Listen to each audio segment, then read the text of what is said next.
Code Squad. Welcome back. Today I wanted to talk to you guys about an introductory computer science algorithm called binary search. Why do we use binary search? Well, because of speed. It's like, why would you use a rundown garage sale bicycle when you could literally be using a brand new shiny race car? Binary search is the race car. So let's see exactly what binary search means. Before we dive right into binary search, let's think about guessing a number. So let's say the computer has generated a number 1 through 10 inclusive. So 1, 2, 3, 4, 5, 6, 7, 8, 9, 10. And you're trying to guess what number the computer has.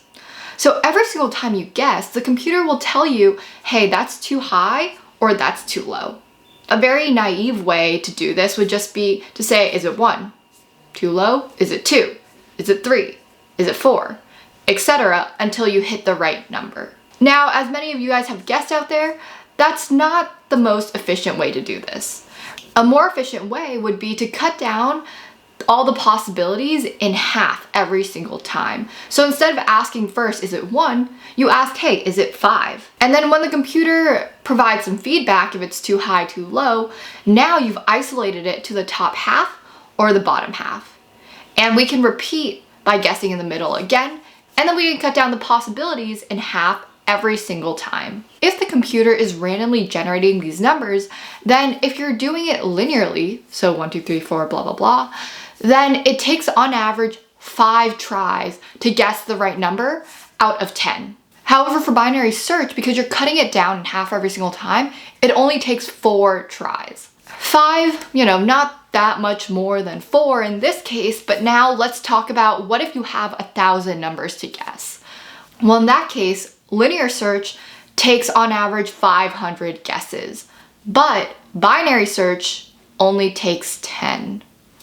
So now do you see what's your garage sale bicycle and what's your brand new race car? Because of that previous example, you guys now understand just the whole principle of making search faster by cutting down your search space in half every single time. Now, in computer science, we rarely want to actually guess our computer's random number. We don't really care about that. But often we'll have a sorted list of values and we want to find a value in the list. So let me give you guys an example of how this would typically be used. So say we have a list of numbers, 1, 3, 6, 7, 9, 12, and 13. Now I want to find the position, the index of number 12 in this list, or if it's not in this list at all, tell me. Instead of searching just left to right, I can kind of leverage the fact that this is a sorted list to make my search faster. So in this particular example, first I would guess the middle item in this array, so 7. Well, the number that we're looking for is 12, which is greater than 7. So we can now discard everything to the left of 7 and we can repeat our search on the right half of that list. In my example, the next index that we'll select is going to be the middle of 9, 12, and 13, so 12. And we ask, hey, is 12 your number? Yes, it is. So we found it in the list, we know it's in the list, and we can return the index. Woohoo, we got our answer. So that's the algorithmic component of binary search. But now let's hop onto the computer, type up some code, and implement binary search. And then we'll compare it to linear search to see just exactly how much faster it can be. All right, let's do it. All right, so this is the list that I gave earlier. Now we're trying to find 12 in this list. So first, let's implement naive search. And in naive search, we basically, let's define this as a function and give it some list that we'll call L, and then the target, which we're looking for. So here, L would be this list and target would be 12.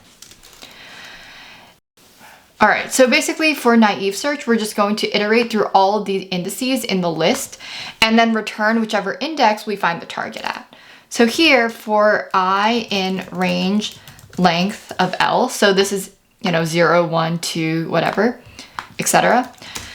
Then we're going to check if L at that index is equal to the target. Well, if it's equal, then we just return that index. Otherwise, if we loop through this entire list and we haven't found the target, it means that the target is not in the list. Let's return -1 because, well, it just means that we haven't found it. Now let's implement binary search. So here I can define binary search and give it the same list and target. And I'm also going to pass in 2 more things. A low index, which I'm going to initially set to none, and a high index, which I'm also going to initially set to none. The reason why I do this is because if low is none, then I'm going to set low equal to 0. And if high is none, then I'm going to set high equal to whatever, the last index is. So here it's the length of this list minus 1. Okay, so first, if high is none, if low is none, and then we can get our midpoint. So here, getting the midpoint, let's set midpoint equal to, well, low, basically the average, low plus high divided by 2. And it's not just enough to divide it by 2, we actually want to get how many times does 2 go into this value because we want to round down. So one way that we can do that is just by adding another slash here. And this just is saying, how many times does 2 go into this quantity, low plus high? It's basically just rounding down. Now this is where binary search comes in. First, we're going to see, is L, at this midpoint equal to our target? So if L midpoint is equal to target, then we want to return that midpoint because now that's the index that we just found. But otherwise, if it's not equal, then we can see, is our target actually less than the number that we just found? So is the target less than that midpoint? And if it is, then we only want to search on that left-hand side. So that's where these low and high indices come in because this is now just bounding our list saying we want to search, only from this index to this index. When we're searching on only the left-hand side, the only thing that we're changing is a high because we're cutting that high in half to where the midpoint would have been. So instead of having, a new low, all we're going to do is set a new high and set that equal to the midpoint minus 1. We set it equal to midpoint minus 1 because we don't actually want to search the midpoint since we know it doesn't equal the target. We said that right here. Now we can use recursion and say, okay, perform binary search again from whatever the new low is to the new high.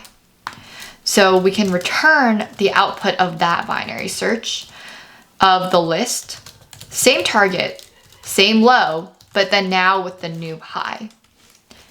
And then otherwise, so now in this case, if the target is not equal to whatever the list is at the midpoint, if it's not less than that value, then it has to be higher, right?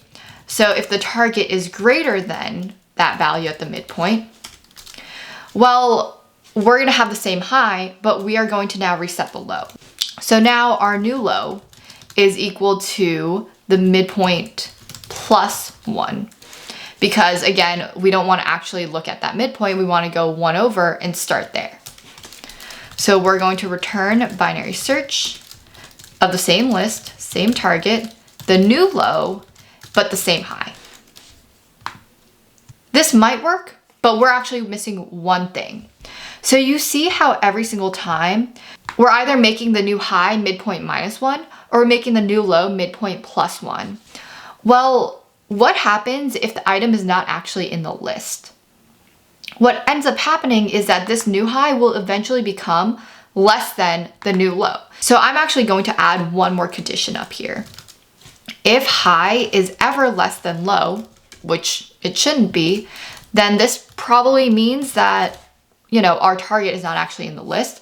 So we're going to return -1. All right, let's actually try this.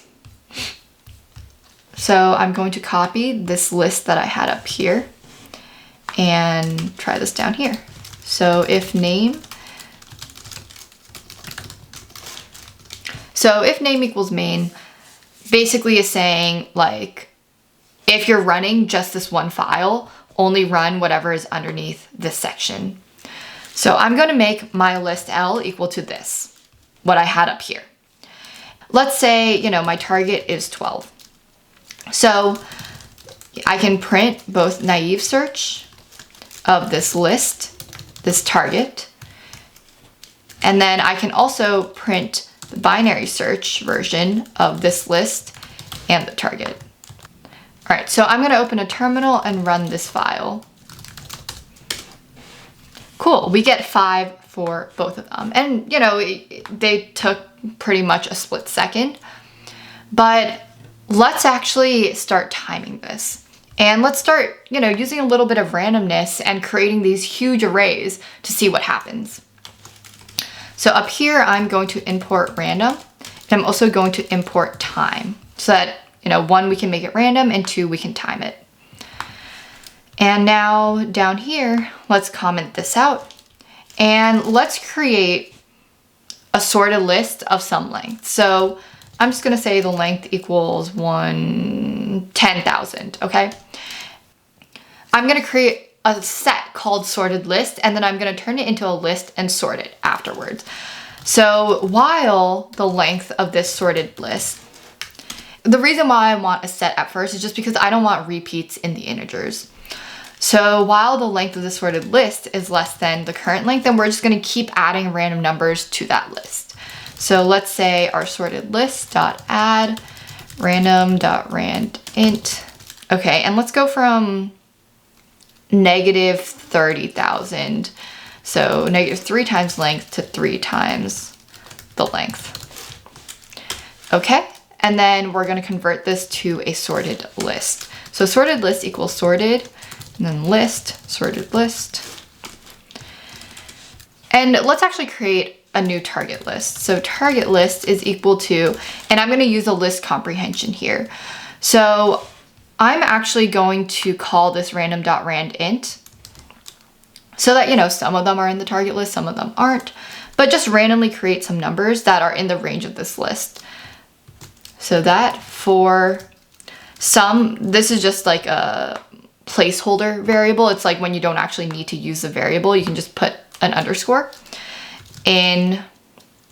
Let's do in length, range length. So basically what this is going to do is for the number of times in length, so this loop is gonna happen 10,000 times, it's gonna select 10,000 new random integers and put them into a list. All right, and let's put these into our search functions. So for each target in this target list, we're going to do a naive search of that, of the sorted list and whatever target. And then same thing for the binary search. And the reason why I'm splitting these up rather than, you could put the binary search in the same, for loop, but I'm just breaking it up because I want to be able to independently time them. So here I'm going to do binary search of, again, the sorted list and the target. So how do I time this? Well, I'm going to do start equals time.time, and I'm going to do end equals time.time. So what this is going to do is it's going to get the start time and the end time. And I'm going to print that this naive search time is equal to, well, we're going to do end minus start and then seconds. All right, so we're basically going to do the same thing now for the binary search. So start equals time.time, and this end is also equal to time.time, and we're going to print here instead binary search time is end minus start and then seconds. So let's see what happens now.